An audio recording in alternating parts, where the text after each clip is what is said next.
Bonjour à tous. Le coup de poignard de l'Union européenne contre l'énergie française, on va en parler. Il y a du nouveau ces derniers jours. EDF, le gaz.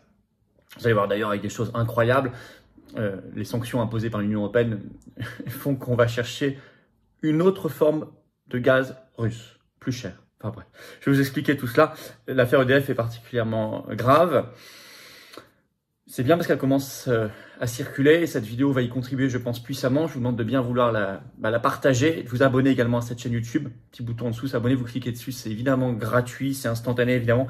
Et ça permettra de faire connaître ces vidéos à des personnes qui ne nous connaissent pas encore. C'est comme ça que fonctionne YouTube. Donc merci beaucoup de vous abonner à cette chaîne si vous ne l'êtes pas encore. Et merci infiniment à ceux qui l'ont fait récemment. Vraiment, je compte sur vous.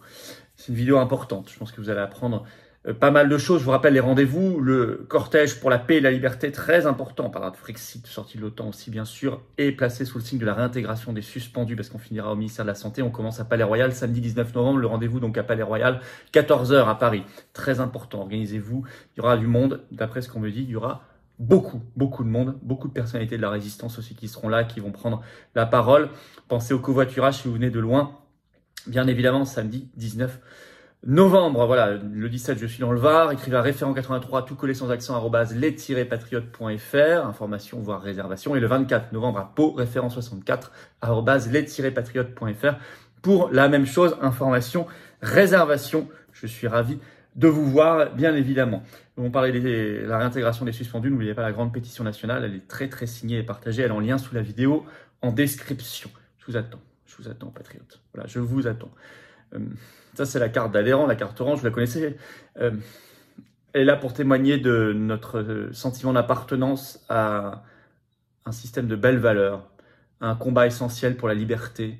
On va parler de la de service public, pour le Frexit, sortir de l'Union européenne, notre indépendance, notre liberté, nos libertés individuelles, notre dignité pour nous-mêmes et les générations qui viennent.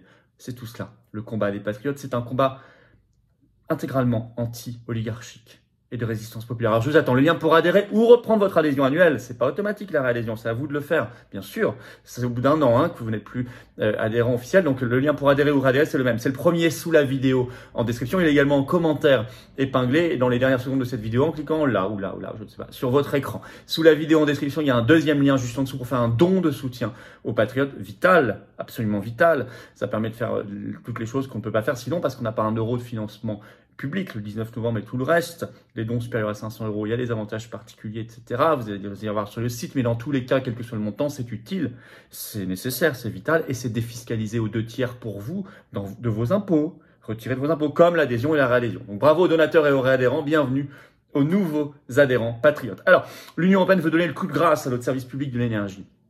C'est un peu ça. EDF, c'est une très vieille affaire. Allez voir toutes mes vidéos sur EDF, toutes les directives de libéralisation depuis 1996, le projet Hercule. Mais là, il y a du nouveau parce que vous savez que l'État va nationaliser à 100% EDF, qui est déjà à 84% public.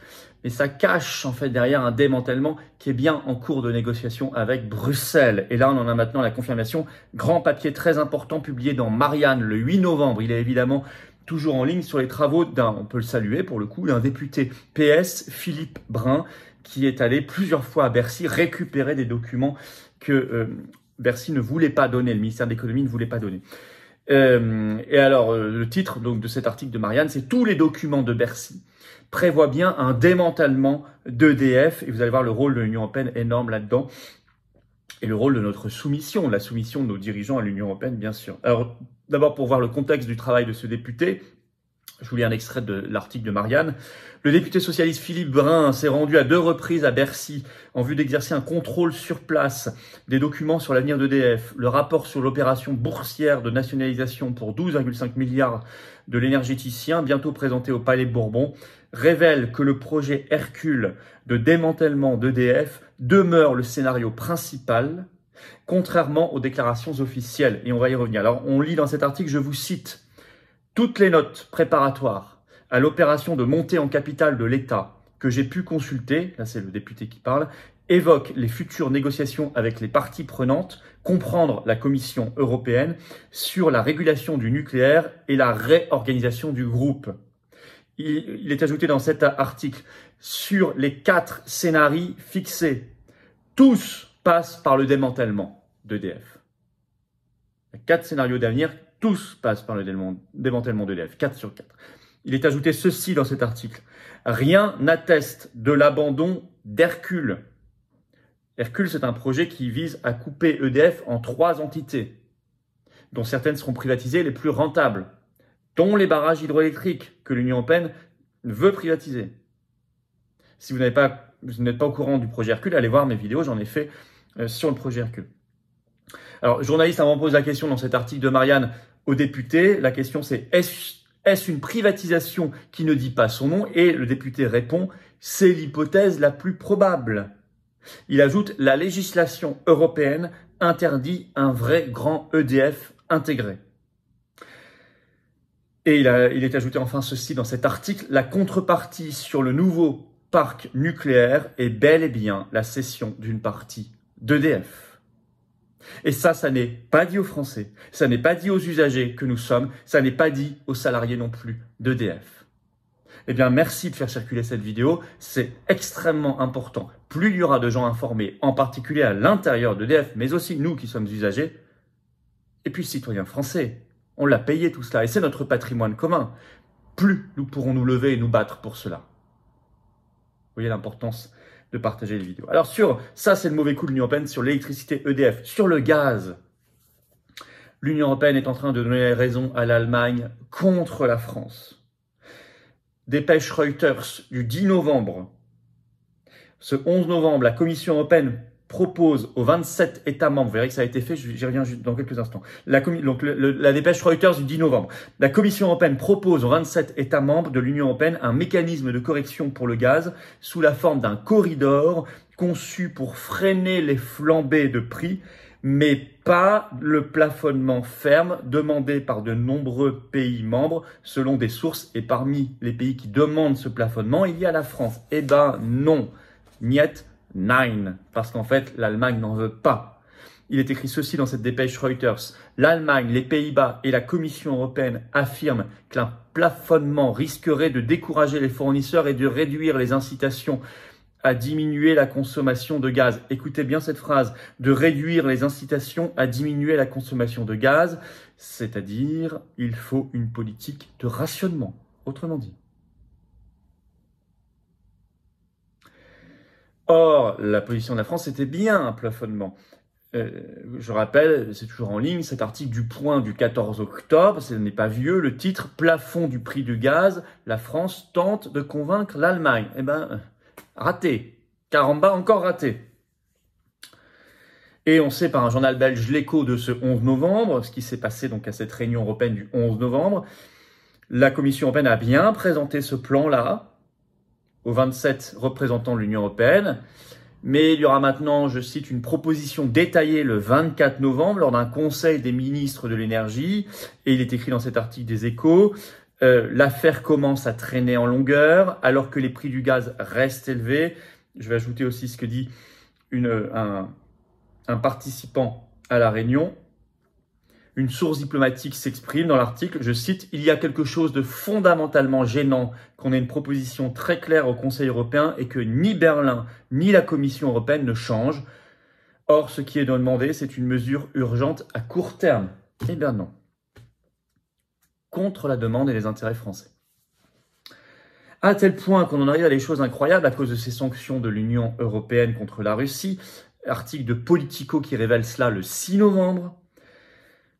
Le titre, Nord Stream, le gazoduc, est peut-être mort, mais les importations de GNL, donc gaz naturel liquéfié, par l'Union européenne venant de Russie, ont augmenté de 46% cette année, selon les chiffres de la Commission européenne. Je cite toujours, c'est 16,5 milliards de mètres cubes de GNL russes importés entre janvier et septembre 2022, contre 11,3 milliards de mètres cubes l'année dernière sur la même période.